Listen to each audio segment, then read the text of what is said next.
Saya belajar dari sahabat saya yang sangat dahsyat, yang tidak cuma ngelawak, tapi kalau mau syuting, paling sibuk nyari bacaan, nyari buku dan minta dibacakan buku yang sesuai dengan tema. Orang itu namanya Cak Lontong.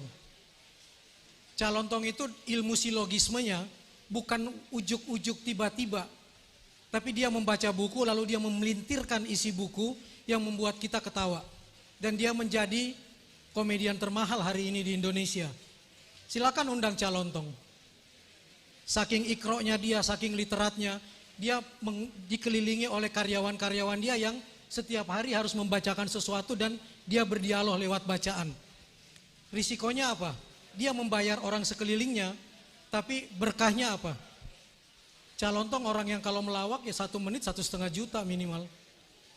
Jadi kalau Anda mengundang Cak Lontong 60 menit, Anda hitung sendiri berapa dibayarnya.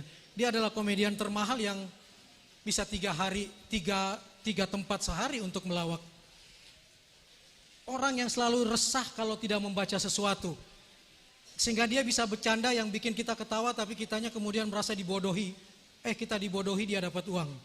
Contoh sederhana lah misalnya, ternyata Dikbud itu punya peraturan ya, membaca 15 menit sebelum masuk kelas. Dan menurut penelitian saya, membaca 15 menit itu sama loh dengan membaca 1/4 jam. Tolol sih, tapi kita ketawa dan dia dapat duit. Tapi kalau dia tidak cerdas, dia nggak akan mainin itu. Apalagi deliverynya bagus, dia tidak langsung ke titik tapi dia main di koma. Ternyata ya, dia diamin dulu. Atau dia bilang seperti ini. 10 tips mudik yang aman dan bahagia. Tips pertama, pastikan kamu punya kampung. Ya kita mudiknya ke kampung kan.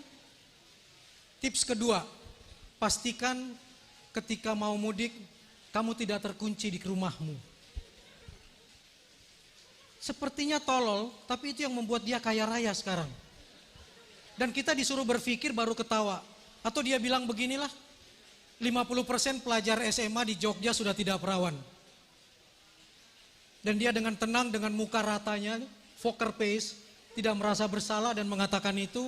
Dan kemudian yang memancing dia pasti sesama orang yang ngerti frekuensinya. Pasti Akbar, nggak mungkin Komeng, nggak mungkin Jarwo. Karena kalau Komeng dan Jarwo, tektokannya ala Betawi. Kalau tektokan ala Jawa Timuran pasti ketemunya di Akbar. Cak, bener Cak. Ini orang Jogja bisa ngamuk nih. Bener. 50% perempuan anak SMA di Jogja sudah tidak perawan. Serius Cak, serius. Apa yang kita akan uji kalau penelitian? Metodologi kan? Kita uji metodologinya Cak, silahkan. Metodologi pertama, siapa yang kamu wawancara? Kan saya udah bilang, anak SMA di Jogja. Jenis kelaminnya, kan saya bilang soal keperawanan, berarti perempuan. Caranya gimana? Scramble atau apa sih? Acak itu. Narasumbernya dipilih dengan acak.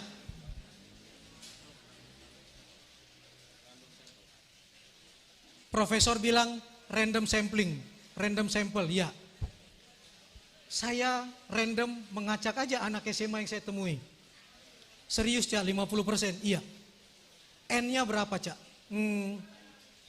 N-nya 2. 1 perawan, 1 tidak. 50%? Yang tidak perawan siapa Sak? Nenek-nenek yang ikut kejar paket C. Simple cara dia untuk mengajak kita bersilogisme. Tapi apakah itu dia dapat dengan cara yang tolol? Tidak. Dia belajar tentang metodologi.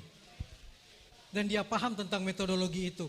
Dan kita kemudian hanya ketawa oleh metodologi seperti itu. Nah, Cak Lontong orang yang mengajarkan saya untuk membaca jangan pakai feel. Jangan pakai bawa perasaan.